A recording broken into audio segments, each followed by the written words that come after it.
Mesdames et messieurs, bonsoir et bienvenue sur Télé Djibouti pour suivre cette édition de la soirée, les titres de l'actualité de ce dimanche 9 février 2025. Le ministre de l'Intérieur a fait une déclaration dans laquelle il a informé la population qu'il est strictement interdit le port d'armes sur l'ensemble du territoire national. Également dans l'actualité de ce 22 heures, la numérisation des archives de la fonction publique est l'une des priorités de l'administration nationale. Et dans l'actualité internationale, Israël se retire du corridor de Netzarim. Voilà pour le sommaire. Merci si vous nous rejoignez sur Télé Djibouti. Et nous entamons cette édition avec ce communiqué de la République du Djibouti qui exprime sa ferme condamnation et son indignation face aux récentes déclarations irresponsables des autorités israéliennes qui portent atteinte au principe fondamental de la souveraineté du Royaume d'Arabie Saoudite. Cette proposition d'établir un État palestinien sur le sol saoudien est perçue par Djibouti dans ce communiqué comme une violation flagrante du droit international et une atteinte grave aux principes énoncés dans la Charte des Nations Unies.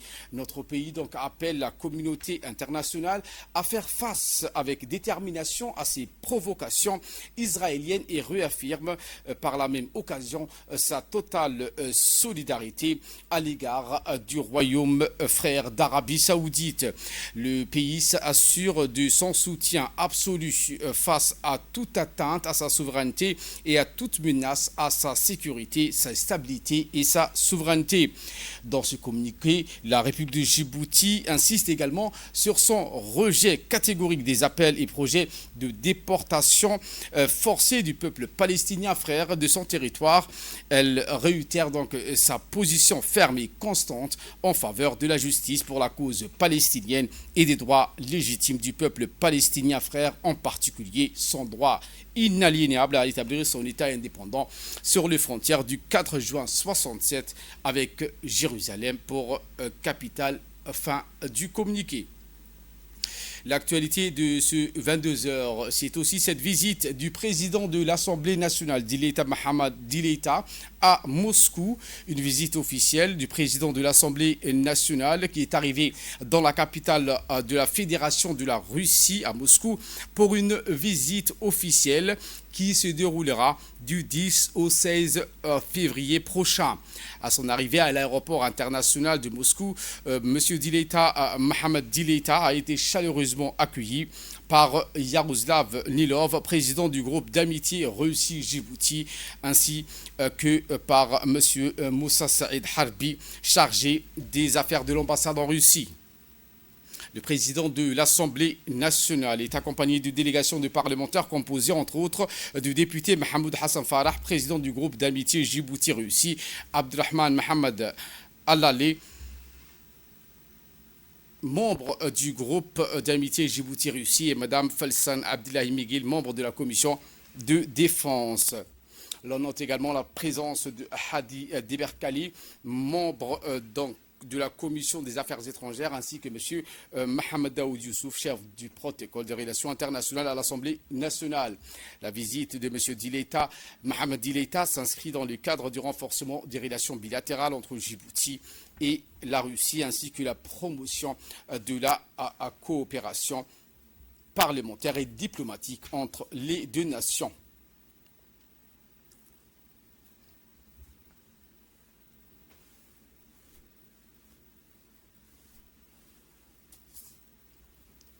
Eh bien, ce matin, s'est achevé avec succès l'exercice en sauvetage mer intitulé Coordination. Et cet exercice grandeur nature a simulé le sauvetage de l'équipage d'un bateau chaviré avec 30 victimes à bord. Un exercice du nom de Coordination qui fait suite à une formation intensive sur les situations sanitaires exceptionnelles organisée par l'Université de Djibouti du 3 au 8 février 2025. Cette formation s'est appuyée sur des modules théoriques et des études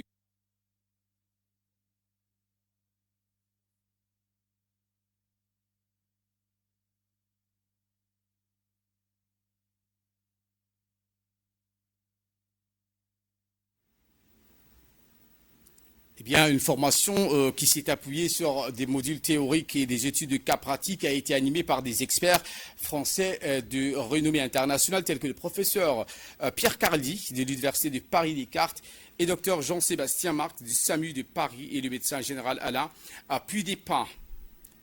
Ces experts donc français, dont le colonel major djiboutien Madiane Mohamed Saïd du côté djiboutien, le directeur de l'hôpital militaire, le colonel Abdel Raouf de la gendarmerie nationale et le major Hassan de la direction de la protection civile ont également joué un rôle essentiel dans cette formation. Des personnels de plusieurs institutions djiboutiennes ont pris part donc à cet exercice coordination de ce matin. Il s'agit notamment de l'hôpital universitaire, de la CNSS, l'hôpital militaire, de la police, celui de la police nationale et de la gendarmerie nationale, ainsi que la garde-côte. Le succès de cet exercice de coordination démontre ainsi l'importance de la collaboration interinstitutionnelle et la formation continue afin de renforcer les compétences des professionnels du secteur. Les organisateurs ont tenu donc à remercier tous les participants pour leur dévouement et leur professionnalisme. Le commandant en chef par intérim, le commandant Adawi, a quant à lui donc exprimé le succès de cette opération, succès dans laquelle les institutions ont tous contribué. Le commandant en chef par intérim de la garde-côte a assuré donc que la sécurité en mer est une priorité pour notre pays.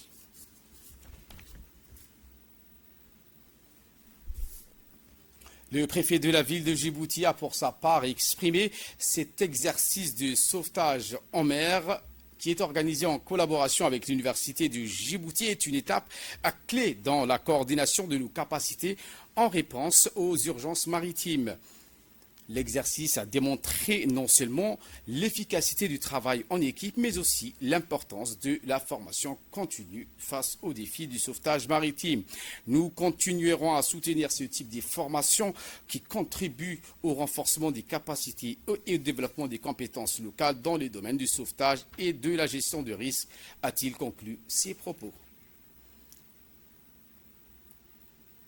Et pour sa part, le ministre de la Santé, Dr Roble Ahmed Abdili, a indiqué que l'objectif principal de cet exercice de sauvetage en mer était de renforcer les capacités de réponse et d'améliorer la coordination entre les différentes institutions impliquées. Écoutons. Nous avons ici pratiquement tous les services de santé de la République de Djibouti. Je dis bien tout le monde. La santé est présente par l'intermédiaire du SMUR, des hôpitaux, mais aussi les gardes-côtes, les services médicaux de la gendarmerie, de la police, de la FAD, l'hôpital militaire de notre armée nationale, les pompiers. Pratiquement tout le monde est présent ici et de façon coordonnée avec bien sûr sous la direction du professeur Carly et du responsable de sapeurs-pompiers de Paris, avec nos responsables, les directeurs généraux des hôpitaux de Djibouti, mais aussi le président de l'université de Djibouti, le préfet de la ville de Djibouti. Le ministre de l'Intérieur était là également.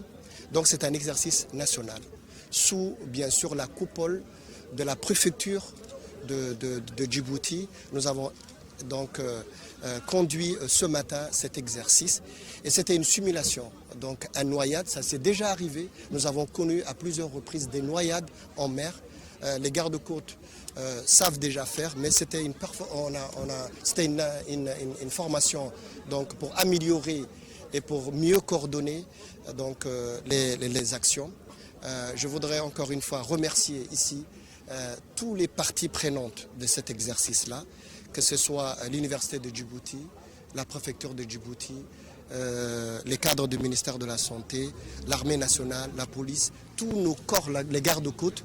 Je voudrais les remercier pour les efforts. Nous allons continuer à faire des exercices pour que nos professionnels de santé soient outillés lorsque, Inch'Allah, j'espère que ça ne va pas arriver. Si un jour il y a une catastrophe, si un jour il y a un problème, on sera prompt à répondre de façon efficace à toute urgence d'ordre médical sur notre territoire.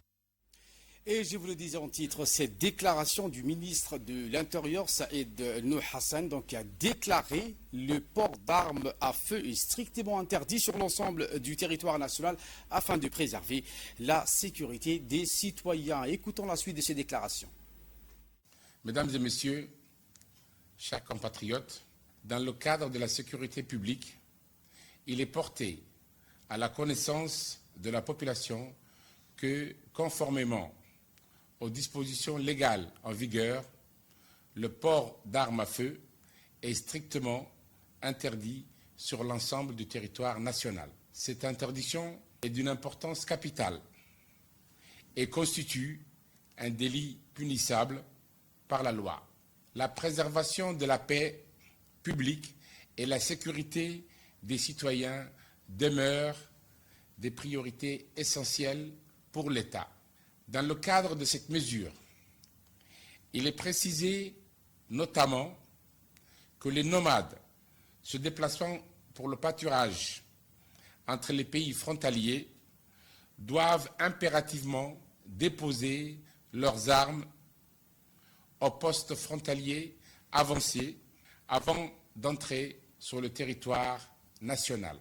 Ces démarches visent à garantir la sécurité de toutes et de tous et à prévenir tout incident pouvant résulter de la circulation d'armes à feu.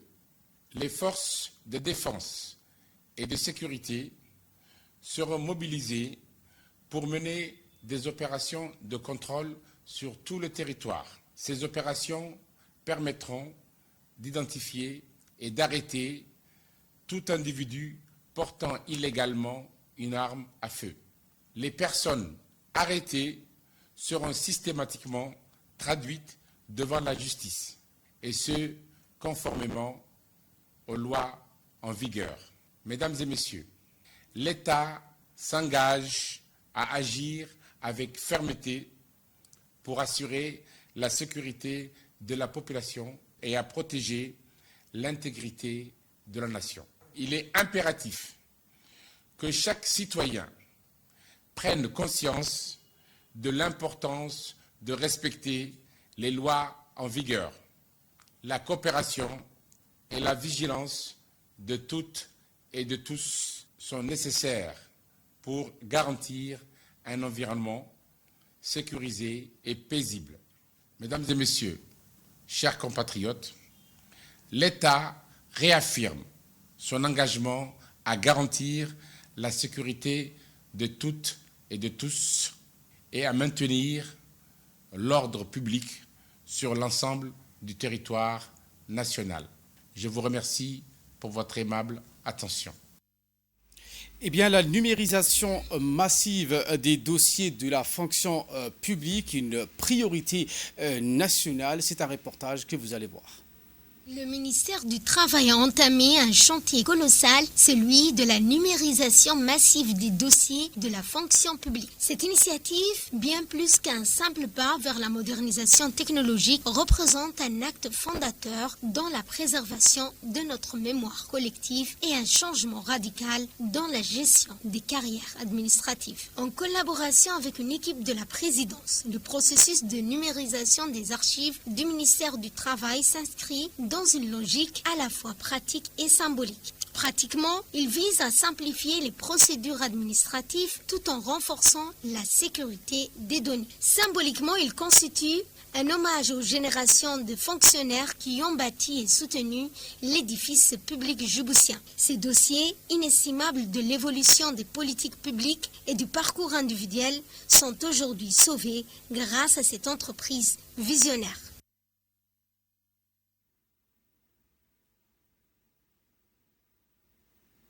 Eh bien, notre équipe de reporters ont pu donc interviewer les responsables. Écoutons.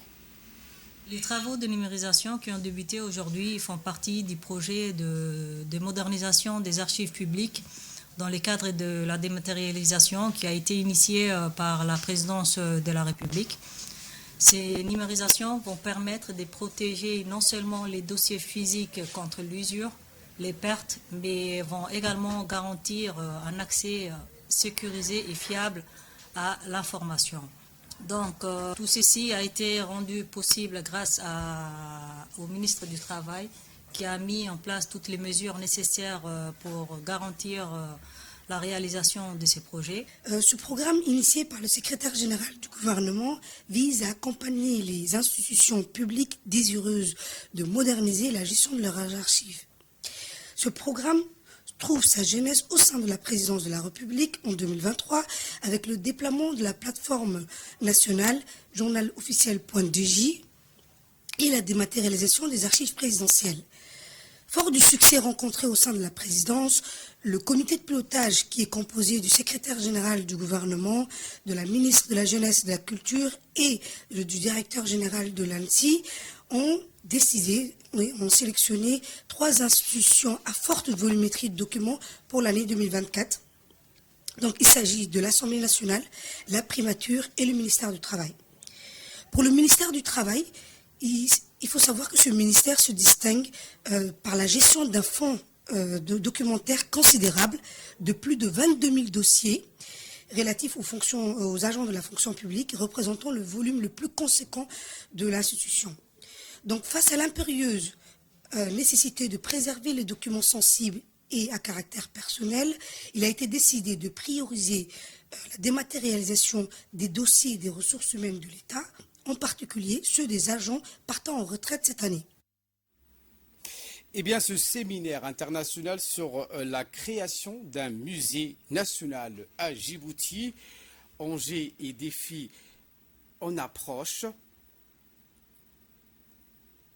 qui s'est officiellement ouvert à l'Auditorium des Archives nationales, co-organisé par l'Agence nationale de la promotion de la culture, l'ANPC et l'UNESCO, un événement qui a réuni des experts nationaux et internationaux, des chercheurs, des universitaires et des responsables culturels afin de réfléchir aux fondements et aux orientations d'un futur musée national à Djibouti.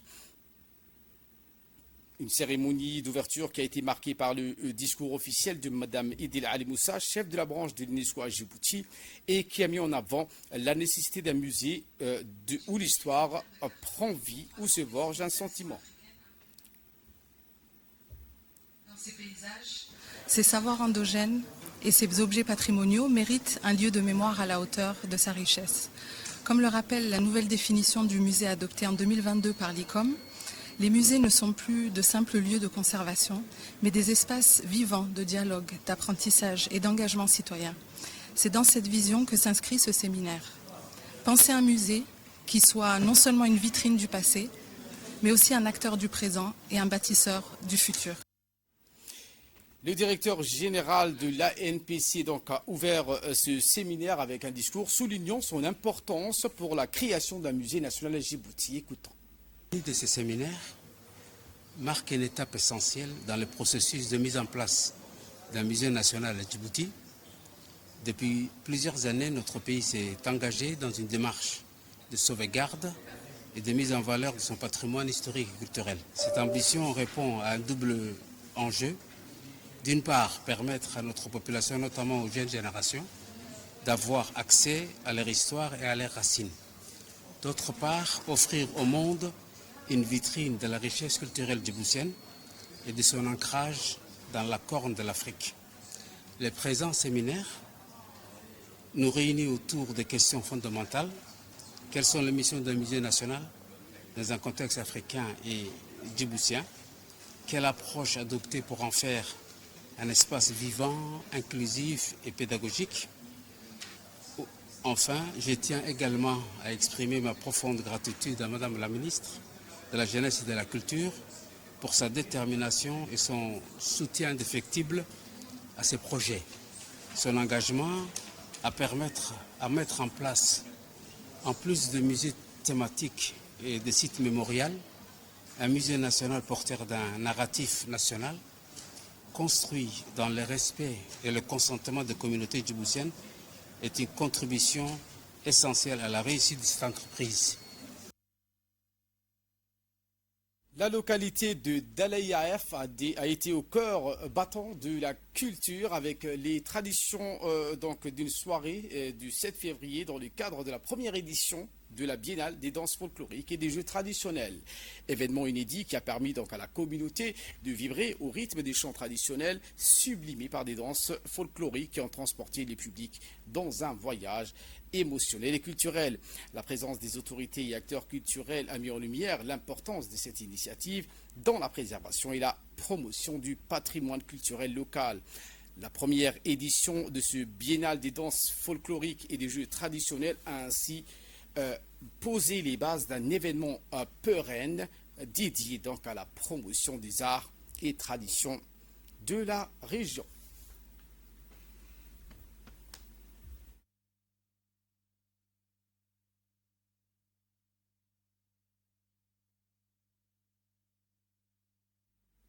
Et bien sans transition sur ce sujet, la soirée donc a été marquée par une animation musicale de grande qualité mettant en valeur les mélodies ancestrales et les rythmes traditionnels de la région. Les danses folkloriques exécutées avec grâce et énergie ont ajouté une dimension spectaculaire à cette fête culturelle. Les artistes locaux ont captivé donc l'assistance, faisant de cette soirée un moment inoubliable de partage et de fierté culturelle.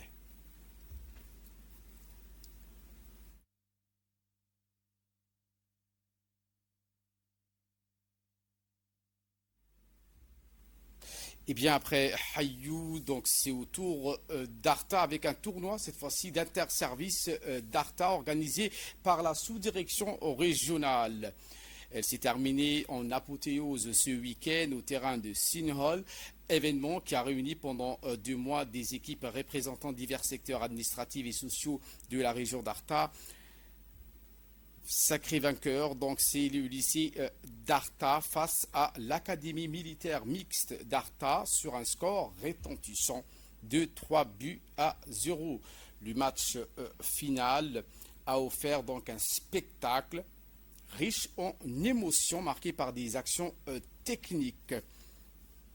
Elle a vu également donc la présence du préfet de la région, Hassan Dabali, le directeur des régions du secrétariat d'État au sport, Omar Hassan Abdillahi.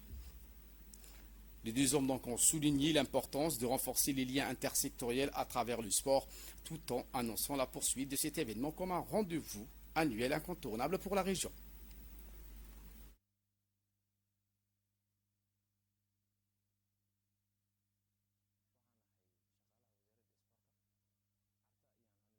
À Ali Sabier, donc cette fois-ci avec la gendarmerie de la région d'Ali Sabier qui a mené une opération décisive suite à une information concernant un vol de ferraille ferroviaire sur l'ancienne voie ferrée. Alertés par cette information, les enquêteurs ont intensifié leur surveillance dans cette zone ciblée. Au cours de l'investigation, les gendarmes ont découvert une quantité importante de ferraille, environ 1800 pièces volées, stockées dans les secteurs appelés d'Haïti.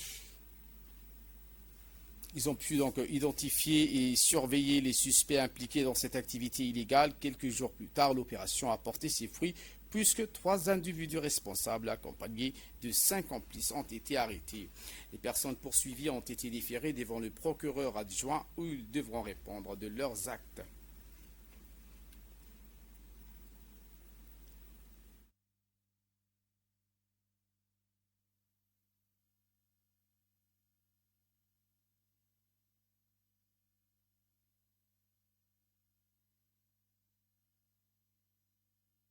La brigade de la gendarmerie de l'Esselier a récemment mené une opération déterminante suite à un vol de ferraille concernant sur l'ancien rail.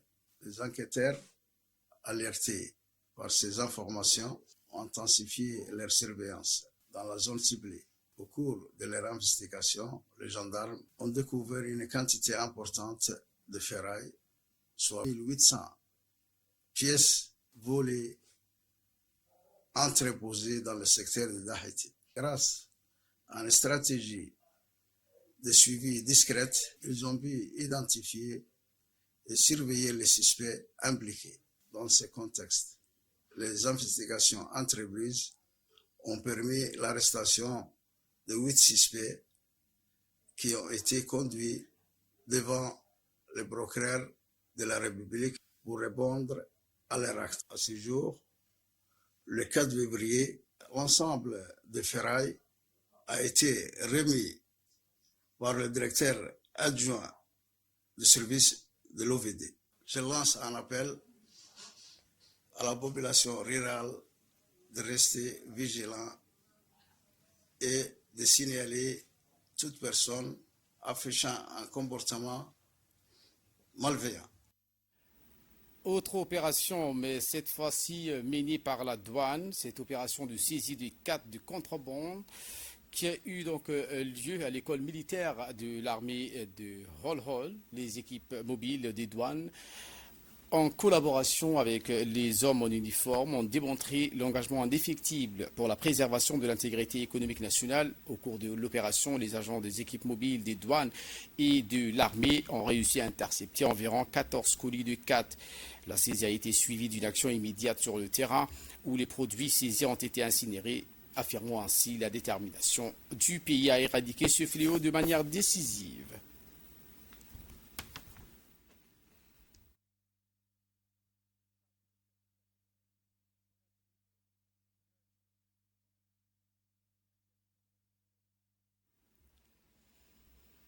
Et en nouvelle du monde au Gaza, je vous le disais en titre, Israël se retire du corridor du Netzarim. Les détails avec Fad de Hussein.